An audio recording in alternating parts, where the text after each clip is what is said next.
In the early 1980s, Belgium was a nation gripped by fear and terror as a ruthless gang known as the Brabant Killers unleashed a reign of violence and bloodshed that would haunt the collective memory for decades.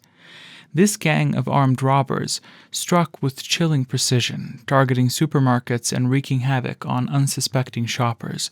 They typically struck on busy evenings when supermarkets were crowded with families and shoppers.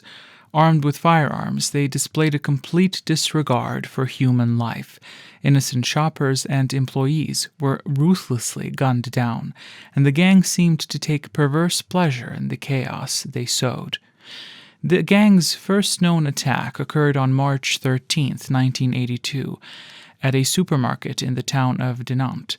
3 people were killed, and the gang made off with a meager sum of money. Over the next 3 years, they struck again and again, targeting various supermarkets in different towns, leaving a trail of death and destruction in their wake.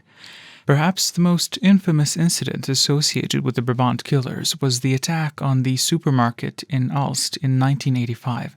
On that fateful day, they killed 8 people, including children, and left many more traumatized.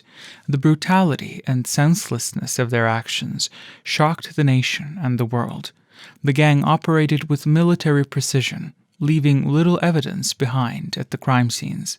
The identity of the killers remained a closely guarded secret, and their motives were shrouded in mystery. This fueled rumors of political conspiracies and police corruption, adding to the sense of paranoia that had gripped the nation. Law enforcement agencies in Belgium struggled to catch these elusive killers. Despite numerous investigations and suspects, the true identities of the Brabant Killers and their motivations remained elusive. The case grew increasingly complex as authorities grappled with the scale of the crimes and the gang's ability to strike at will. The impact of the Brabant Killers on Belgian society was profound. The nation lived in fear of their next attack, and many Belgians began to arm themselves in self-defense. Supermarkets installed security measures, such as bulletproof glass and security guards, to protect their employees and customers. The Brabant Killers case became one of Belgium's most notorious unsolved criminal mysteries. It haunted the collective psyche of the nation and left a legacy of fear and mistrust. The public's frustration grew as leads went cold and theories multiplied. In the years that followed, there were various suspects and conspiracy theories, but the true identity of the Brabant Killers remained elusive.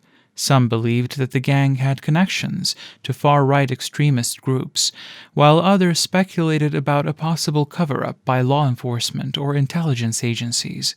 The case was reopened several times, and in 2017 a breakthrough seemed imminent when information seemed to be found about the gang. However, no arrests were made, and the case continued to confound investigators. At the time of this recording, the Brabant Killers case remains unsolved, leaving behind a trail of unanswered questions and a chilling reminder of the darkest chapter in Belgian criminal history. It serves as a haunting testament to the capacity for evil within the human psyche, and the challenges the law enforcement faces when confronting elusive and determined criminals.